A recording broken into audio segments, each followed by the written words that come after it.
We're ABM students. Of course, creative thinker kami.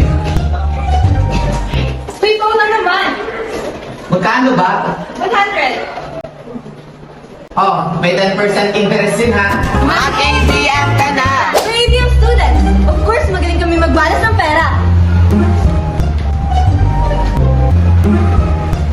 Ito! Nabalas namin ni David ng credit! Mag-ABM ka na! We're ABM students! Of course, business-minded kami! Okay, class, get your index cards!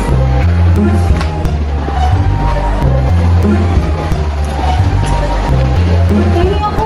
Hello, bilhin mo, dos isa. Tres max sa labas eh.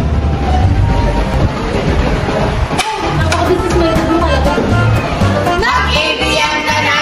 We're ABM students! Of course, marami kaming math subjects! Uy, dalawa lang naman math subject natin, kaya sila natatakot eh. Ay, dalawa lang ba? Oo nga, no? Mag-ABM ka na! We're ABM students. Of course, mahilig kami sa pera. ABM, last fund nyo!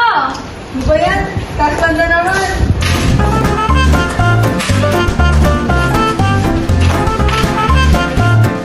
Mag-ABM ka na! We're ABM students. Of course, magaling kami mangumbinse. Hoy, bumili ka na dito. Oo nga, bumili ka na. Magkano ba? 20 lang. Mahal naman. Kahit mahal to, masarap to. Sige na nga. Yan. We're ABM students. Of course. Serious mode muna. Accountancy, Business and Management, otherwise known as ABM, is a strand for those students who dream to be part of the business world in the future. This strand emphasizes different aspects such as accounting, business, management principles, and market viability. It prepares students for the business industry. This teaches them the different learnings they need to know and the skills they need to acquire when it comes to starting, managing, and operating a business. The strand ABM also teaches the students the different principles of management used in corporate settings. This will help the students know what should be done in addressing issues that will be faced while operating a certain business. Market viability will also be discovered in the ABM strand. This refers to the successful and profitable business. This strand will let students apply the knowledge needed in determining the viability of the business they want to enter.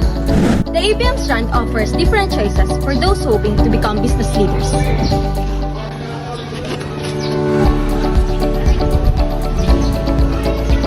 For those business professionals of tomorrow, accountancy, business and management, or the ABM strand is best for them as it relates to mathematical applications, business understanding, and creativity. Taking the ABM strand will help the enrollees learn more about the ideas of accounting, corporate operations, business, and financial management. Students who will take this path will have a greater chance for exciting professions such as managers, accountants, and entrepreneurs. The ABM strand focuses on improving the abilities of the students in relation to their fields such as financial management, basic accounting, and commerce. This assures that the ability of the students in completing tasks and projects assigned in the strand will help them in a way that can help them for their future jobs. In short, if you take ABM, you will acquire knowledge with regards to accounting, business, management, and finances. You will surely improve your creative thinking, critical thinking, analytical thinking, communication skills, and leadership skills. This strand leads to jobs such as accountants, entrepreneurs, managers, businessmen, economists,